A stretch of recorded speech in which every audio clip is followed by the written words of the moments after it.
Good morning students, class 11 subject chemistry और lecture हमारा 4 है। चैप्टर चल रहा है हमारा द्रव्य पदार्थ या द्रव्य की अवस्थाएं, यानी कि चैप्टर 5 है ये, जिसमें हमने पिछले पार्ट्स में बात की थी, जनरल इंट्रोडक्शन पढ़ा। इसके अलावा हमने पढ़ा इसमें गैस के नियम, ठीक है, फिर और आदर्श गैस समीकरण की व्युत्पत्ति की। आज हम बात करेंगे गैसीय पदार्थों का मोलर द्रव्यमान व घनत्व। जो गैसीय पदार्थ हैं, गैसीय पदार्थों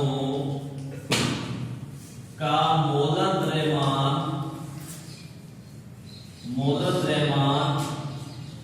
व घनत्व में संबंध,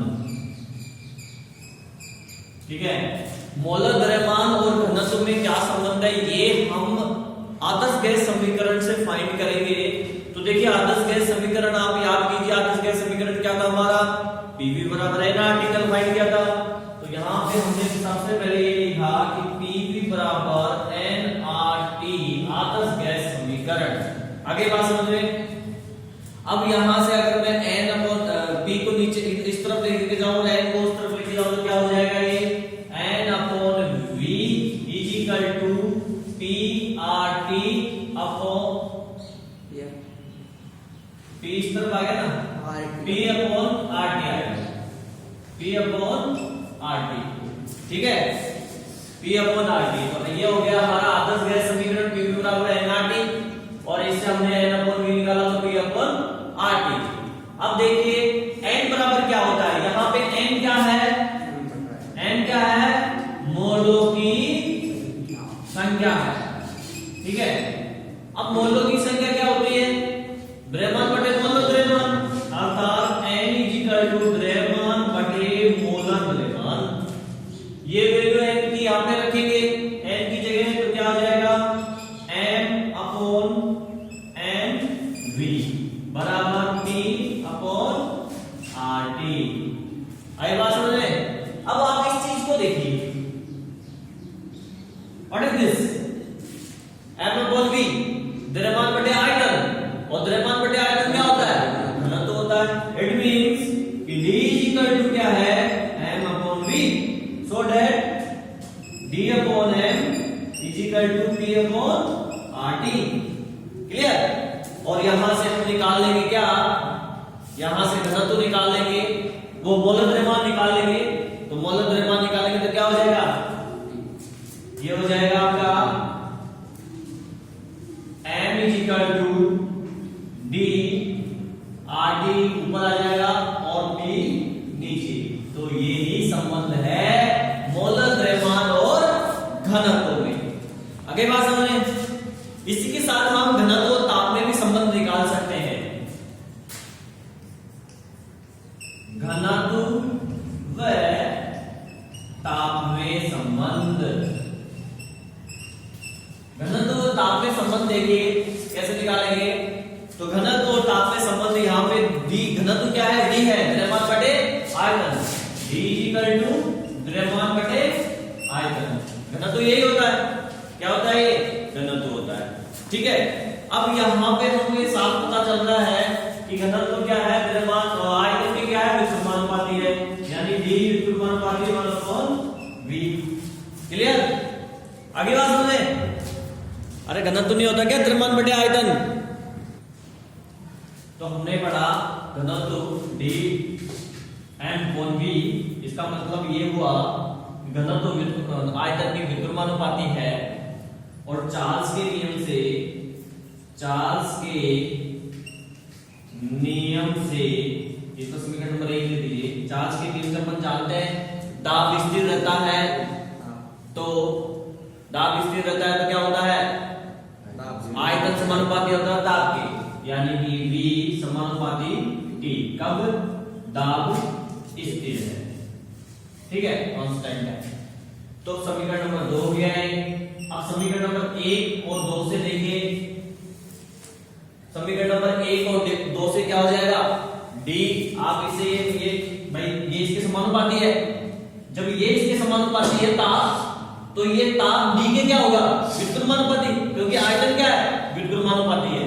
इसलिए हम बोल सकते हैं समीकरण नंबर 1 और 2 से d व्युत्पन्नानुपाती 1/t, it means dt is equal to क्या हुआ, स्थिरांक हुआ। ठीक है, अगर T1 ताप पर घनत्व क्या है, d1 है, और T2 ताप पर घनत्व क्या है, d2 है, तो क्या हो जाएगा ये T1 d1 बराबर T2 d2। ये संबंध है ताप और घनत्व में। नेक्स्ट टॉपिक का मॉडल है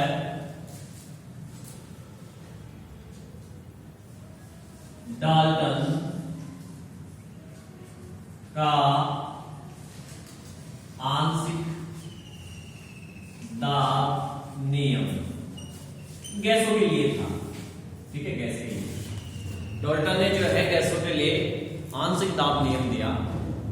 अब आप यहां ध्यान दें कि आंशिक दाब नियम ये है क्या डाल्टन का।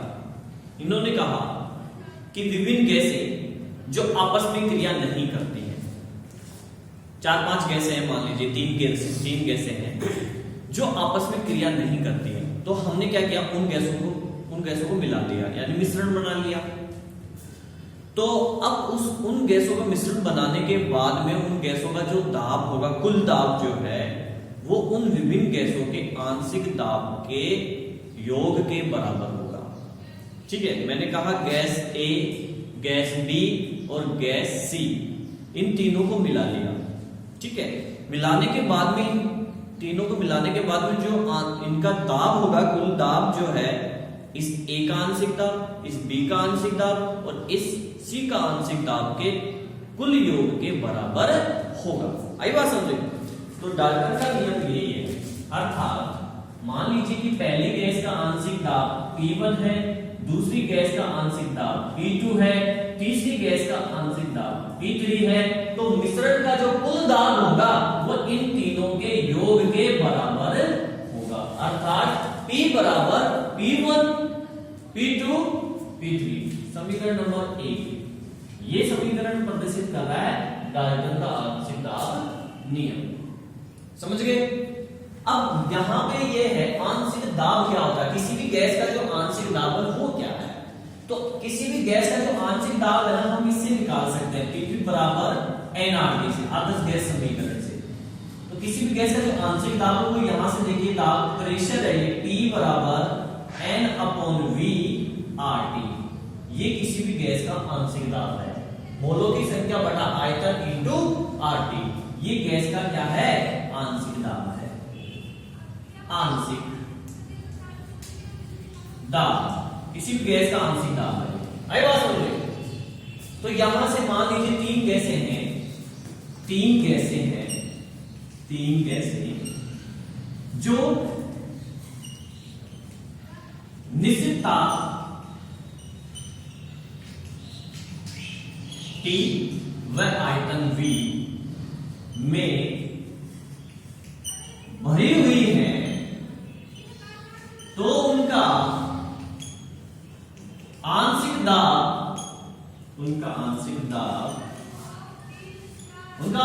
देखिए, P1 गैस का क्या हो जाएगा इस समीकरण से, N/V RT। अब P1 गैस है तो बोलो कि हमने यहां पे 1 लगा दिया, N1, क्योंकि ये तो निश्चित है, ये भी निश्चित है, तापमान मैंने पहले लिख दिया, निश्चित T और V, ये दोनों निश्चित है, सभी गैसों के लिए सेम होंगे। और ये तो ऑलरेडी स्थिरांक है, सार्वत्रिक स्थिरांक गैस स्थिरांक, तो ये भी कांस्टेंट है, तो ये बदलेगा फिर। तो पहली गैस के लिए P1 बराबर N1/V RT इस समीकरण से। ठीक है, तो दूसरी समीकरण नंबर 2 दे दो इसको नाम। तो दूसरी गैस का आंशिक दाब क्या हो जाएगा, दूसरी गैस का आंशिक दाब हो जाएगा N2/V RT, समीकरण नंबर 3। तो तीसरी गैस के लिए क्या हो जाएगा, P3 बराबर N3/V RT, समीकरण नंबर 4। समीकरण नंबर 2, 3, 4 से मान समीकरण नंबर 1 में रख दो। समीकरण 2, 3, 4 से मान 1 में रखने पर क्या हो जाएगा, देखिए P बराबर P1, P1 का मान कितना है N1 upon V, N1 upon V RT plus P2 का मान कितना है N2 RT upon V plus P3 का N3 upon V RT। Clear? मान रखते हैं। अब यहां से देखिए RT अपॉन V कॉमन ले सकते हैं, लेकिन उससे पहले हम ये भी कर सकते हैं, P का मान रख सकते हैं। P का मान कितना है देखो N अपॉन V RT है नहीं, तो यहां पे ये करते हैं P का मान रख दिया N अपॉन V RT बराबर ये क्या हो गया, कॉमन ले ले, यहाँ पे कॉमन ले लेते हैं, RT अपॉन V कॉमन आ गया, बच गया क्या N1 plus N2 plus N3, बोलो क्या कहते हो, ठीक है नहीं, बराबर के दोनों तरफ समान चीज क्या होती है, कट जाएगी, तो यहां से RT से RT कट गया और V से V कट गया, सो बचा क्या N equal to N1 plus N2 plus N3, ठीक है ना, यानी कि कुल मोलों की संख्या विभिन्न गैसों के मोलों की संख्या के बराबर होगी। पहली चीज समझ में आ गई? और पहली चीज समझ में आ गई क्या? ठीक है। अब अगर अपन दूसरी चीज की बात करें, और दूसरी चीज ये है कि जो समीकरण हमारा, मान लीजिए ये जो समीकरण है, देखो यहां से मैं एक समीकरण निकाल रहा हूं इस जगह से, ठीक है ना, यहां से हमने एक समीकरण निकाला, P बराबर कॉमन लेके हमने RT upon V N1 plus N2 plus N3, इसको हमने नाम दे दिया समीकरण नंबर 5। अब ये जो पांचवा समीकरण है इसका हमने भाग लगाया समीकरण नंबर 1 में। किसमें भाग लगाया? समीकरण नंबर 1 में, अर्थात समीकरण 5 का 1 में भाग लगाने पर समीकरण नंबर 1 ये है कि नहीं, और 5 ये है, तो भाग लगाएंगे अपन, तो क्या आ जाएगा T बराबर समीकरण नंबर 1 में 5 का भाग देने पर, और समीकरण नंबर 1 हमारा है, यहां देखिए समीकरण नंबर 5 का 2 में भाग लगाना है। किसमें भाग लगाना? हमारा 2 है ये, ठीक है कि यहां से अपन ने एक यहां से स्टार्ट किया, तो ये हमारा 2 है, इसमें भाग लगाना है। समीकरण नंबर 5 का समीकरण नंबर 2 में भाग लगाना है, इस वाले समीकरण में भाग लगाना, ध्यान दें आप, ठीक है ना, तो इसमें भाग लगाएंगे तो क्या हो जाएगा, P1 है ये, और 5 का भाग लगाया अपॉन P, यही होगा बराबर। अब इसमें इसका भाग लगा देंगे, तो देखिए यहां पे क्या है N1 upon V RT upon ये क्या है RT upon V N1 plus N2 plus N3, ये है ना। अब कट जाएगा, यहां पे जो कटता है उसको काट दीजिए, RT से RT कट गया, V से V कट गया, फाइनली बचा क्या P1 अपॉन P बराबर N1 upon N1 plus N2 plus N3, यही तो बचा। अब आप यहां देखिए ये जो चीज है ना, ये इंपॉर्टेंट चीज है, देखिए इसको देखना, ये है क्या, ये है मोल की संख्या बटे मोलों की संख्या, बात तो एक ही है, यानी कि पहली गैस के मोलों की संख्या, N1 का मतलब क्या हुआ, पहली गैस के मोलों की संख्या, पहली गैस के मोलों की संख्या बटे कुल मोलों की संख्या, यही हुआ ना। और इस चीज को बोलते हैं मोल भिन्न। क्या बोला जाता है? मोल भिन्न। यहां पे आप ये भी लिख सकते हो N2 upon this N1 plus N2 plus N3। यहां पे आप ये भी लिख सकते हो तीसरी गैस के लिए N3 upon N1 plus N2 plus N3। समझ में आया? तो पहली गैस के लिए हो गया ये, दूसरी गैस के लिए करोगे तो N2 कर देना ऊपर, तीसरी गैस के लिए आप N3 कर देना ऊपर, और इस चीज को कहते हैं मोल भिन्न। क्या कहते हैं इसको? मोल भिन्न। और मोल भिन्न को x से प्रदर्शित करते हैं। किससे प्रदर्शित करते हैं? x से। ठीक है, तो ये सूत्र क्या बन जाएगा? यहां देखिए P1/P बराबर x मोल भिन्न। समझ गए?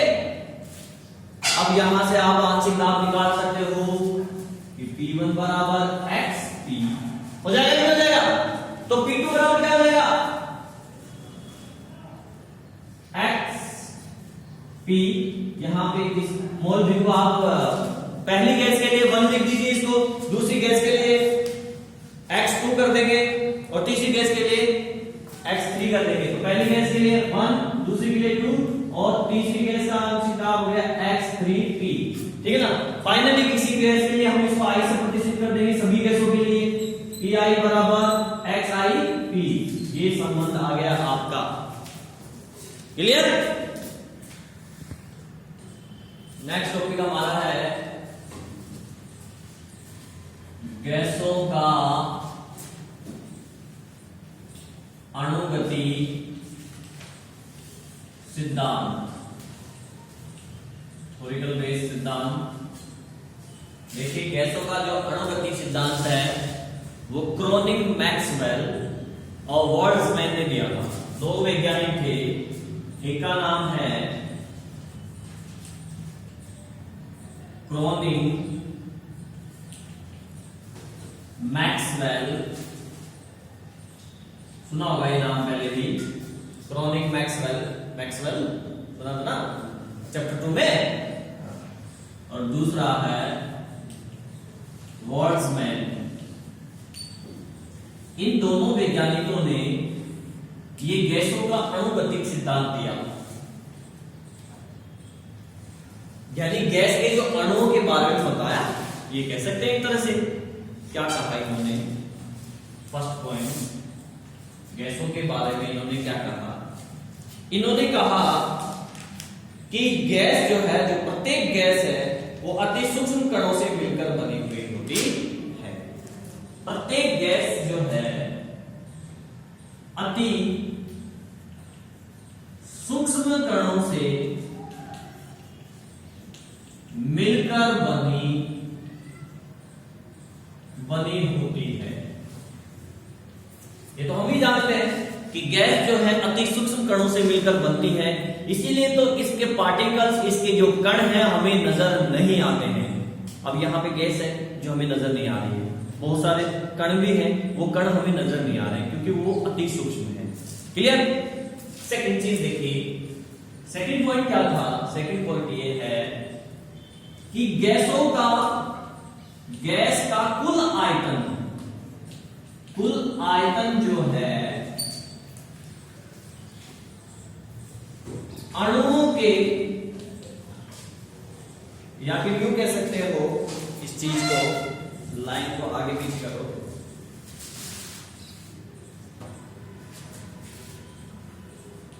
अणुओं का कुल आयतन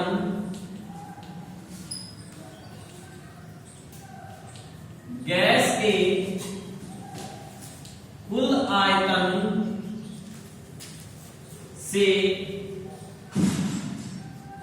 बहुत कम, मतलब कि नगण्य एक तरह से होता है। इस लाइन का क्या मतलब है? इस लाइन का मतलब यह है कि जैसे कि इस कमरे में एक गैस है, ठीक है, अब उस गैस का कुल आयतन क्या होगा? इस कमरे का आयतन होगा, क्योंकि वो गैस पूरे कमरे में फैली हुई है, तो गैस का कुल आयतन इस कमरे का आयतन हो गया। लेकिन अगर इस गैस के अणुओं को हम एक जगह कर लें तो ये गैस लगभग इतनी सी बनेगी। सभी अणु एक जगह आ जाएंगे तो उसका आयतन कितना होगा? इतना सा होगा, एक डब्बे के जितने। अगर उस पूरी गैस को हम एक डब्बे में बंद कर दे तो इतना सा हो जाएगा, ठीक है कि नहीं? अब ये आयतन, इतना सा जो आयतन है वो इस रूम के पूरे आयतन के बराबर नहीं है, बहुत कम है, ठीक है। दोनों की तुलना करेंगे तो रूम का आयतन तो बहुत ज्यादा है और ये पूरी गैस के अणुओं का आयतन इतना सा ही है, तो ये एक तरह से नगण्य, ना के बराबर मान सकते हैं, बहुत कम मान सकते हैं आप, तो बहुत कम यूज करेंगे, बहुत बहुत बहुत कम होता है आयतन। आगे बात समझे? अरे समझे कि नहीं? क्योंकि ये कुल आयतन जो है ना, इस कुल गैस का कुल आयतन के अंदर उसके कणों के मध्य जो रिक्त स्थान है वो भी शामिल है, लेकिन अणुओं का कुल आयतन जब होगा तो वो केवल अणुओं का आयतन होगा, उसके बीच में जो रिक्त स्थान है वो नहीं आएगा। आगे बात समझ में? हाँ, तो आप बता भी सकते हो कि अणुओं का कुल आयतन क्या होगा? गैस के अणुओं का आयतन, जो कमरे का जो पूरा आयतन है, मान लीजिए गैस जहां फैली हुई है, उसके बीच में जो कणों के मध्य जो रिक्त स्थान है ना, उसको हटा दो तो बाकी अणुओं का आयतन बचेगा, तो वो बहुत कम होगा। क्लियर? तीसरा पॉइंट है कि जो गैस है, गैस के अणु हर दिशा में गति करते हैं, सभी दिशाओं में गति करते हैं। गैस के अणु जो है सभी दिशाओं में क्या करते हैं? गति करते हैं, और वो भी तेजी से। ठीक है? इसके अलावा हम जानते हैं गैस के अणुओं के मध्य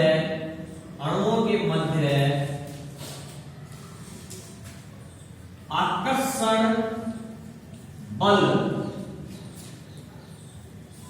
बहुत कम होता है। आकर्षण बल, गैस के अणुओं के मध्य आकर्षण बल बहुत कम होता है, जिसके कारण से तो ये कण जो है बहुत दूर दूर होते हैं। नेक्स्ट है अणुओं के दीवारों से टकराने के बाद भी इनकी गतिज ऊर्जा कम नहीं होती है।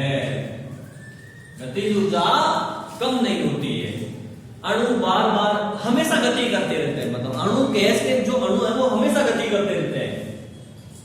गति करेंगे, एक दूसरे से भी टकराएंगे, पात्र की दीवारों से भी टकराएंगे, कमरे में तो कमरे की दीवारों से टकराएंगे। टकराने के बाद भी इनकी गतिज ऊर्जा कम नहीं होती है। ठोस पदार्थ की तो कम हो जाती है, आपने देखा होगा, जैसे एक गेंद होती है, उसको दीवार पे आपने मारा और छोड़ दिया, वो धीरे धीरे धीरे धीरे कम होती जाएगी। लेकिन गैस के अणुओं की गतिज ऊर्जा कभी कम नहीं होती, इसलिए ये हमेशा गति करते रहते हैं। ये हमेशा गति करते रहते हैं, और ये इतने छोटे हैं, गैस के अणु इतने ज्यादा छोटे हैं, आंख से दिखाई भी नहीं देते। तो इतने छोटे कण का मतलब हो गया उसका द्रव्यमान बहुत कम हो गया, और द्रव्यमान बहुत कम हो गया तो उस पर गुरुत्वाकर्षण का प्रभाव नहीं लगता। अर्थात अगला पॉइंट हो गया, गैस के अणुओं पर गुरुत्वाकर्षण बल नगण्य होता है। मतलब लगता ही नहीं है, यूं कह दीजिए आप, ना के बराबर। आई बात समझ रहे? क्योंकि द्रव्यमान बहुत कम है। इसके अलावा गैस के जो अणुओं की ऊर्जा है परम ताप के समानुपाती होती है, यानी गैस के अणुओं की ऊर्जा परम ताप के समानुपाती होती है। समानुपाती, परम ताप बढ़ेगा तो अणुओं की ऊर्जा भी बढ़ेगी। तो इसी से संबंधित जो है गैसों का जो अणुगतिक सिद्धांत है उसमें अणुगतिक समीकरण दिया गया, Pv बराबर 1/3 mNu²। U जो है गैस के अणुओं का वर्ग माध्य मूल वेग है, और m द्रव्यमान है कुल गैसों के अणुओं का, V आयतन है, P गैस का दाब है, mNu², यानी कि Pv बराबर 1/3 mNu²। ये समीकरण अणुगतिक समीकरण है, अणुगतिक समीकरण। और यहां पे P क्या है? दाब है, गैस का दाब। V क्या है? गैस का आयतन है। ठीक है। M क्या है? कुल द्रव्यमान है गैस का, कुल द्रव्यमान है गैस का, n क्या है, अणुओं की संख्या है, अणुओं की संख्या है, और u क्या है, अणुओं का वर्ग माध्य मूल वेग है। ठीक है, तो ये अणुगतिक सिद्धांत हो गया। देखिए टॉपिक है हमारा औसत गतिज ऊर्जा व परम ताप में संबंध। तो ये अणुगतिक औसत गतिज ऊर्जा व परम ताप में संबंध अणुगति समीकरण से हम देखते हैं। अणुगति समीकरण क्या था, pv बराबर 1/3 mnu²। ठीक है, अणुगति समीकरण था। अब यहां पे देखिए, अगर मैं इस समीकरण को 2 से गुणा कर दूं, 2 से भाग लगा दूं, तो कोई फर्क पड़ने वाला है क्या, नहीं पड़ने वाला। देखिए pv बराबर क्या हो जाएगा, 2/3 इंटू 2 से भाग लगा दिया 1/2, यही हो जाएगा। आप जब इसको सोल्व करोगे ना तो यही चीज आ जाएगी, समझ रहे हो। अरे 2 से 2 कट गया, 1/3 आ गया, है नहीं। तो आगे क्या है, mnu²। ठीक है, अब जो गतिज ऊर्जा है, गतिज ऊर्जा यानी कि काइनेटिक एनर्जी, ठीक है, ये होती है m 1/2 mnu²। हालांकि हमने v पढ़ा है, वहां पे वो फिजिक्स का है, वहां पे वेग v, यहाँ पे वेग को किससे प्रदर्शित कर रहे हैं हम, u से, समझ रहे हो। 1/mv² पढ़ा होगा आपने ये पढ़ा होगा 1/2 mv² गतिज ऊर्जा का समीकरण, ठीक है ना। हाँ ठीक है, बड़े द्रव्यमान तो m बड़े बड़े जो पिंड होते हैं उनका द्रव्यमान है और v उसका वेग है। यहाँ पे बात हो रही है सूक्ष्म कणों की, ठीक है ना। और रसायन विज्ञान के अंदर यहाँ पे उन सूक्ष्म कणों का वेग u से प्रदर्शित किया गया है, तो कंफ्यूज नहीं होना है। और उन सूक्ष्म कणों का द्रव्यमान और उन कणों की संख्या, गैस के कण बहुत सारे होते हैं, इसलिए हमने n से मल्टीप्लाई किया है यहाँ पे, जबकि इसमें n नहीं है, क्योंकि यहाँ पे किसी एक पिंड की बात हो रही है, यहाँ पे बहुत सारे अणुओं की बात हो रही है, n अणुओं की बात हो रही है। सो Ke = 1/2 mnu²। अब आप देखिए Ke का मान कितना है, ये है, ठीक है, और ये आपको नजर आ रहा है यहाँ पे, यही है। तो हम इसकी जगह ये रख देंगे, तो क्या हो जाएगा, pv बराबर 2/3 इंटू Ke। होगा कि नहीं होगा, हो जाएगा। अब यहां से आप काइनेटिक ऊर्जा निकाल सकते हो, ये निकाल सकते हो, तो इसको इधर ले जाओगा, इधर जाएगा तो उल्टा हो जाएगा ये, यानी कि Ke बराबर 3/2 pv। ये आगे गतिज ऊर्जा अणु थी, समझ गए।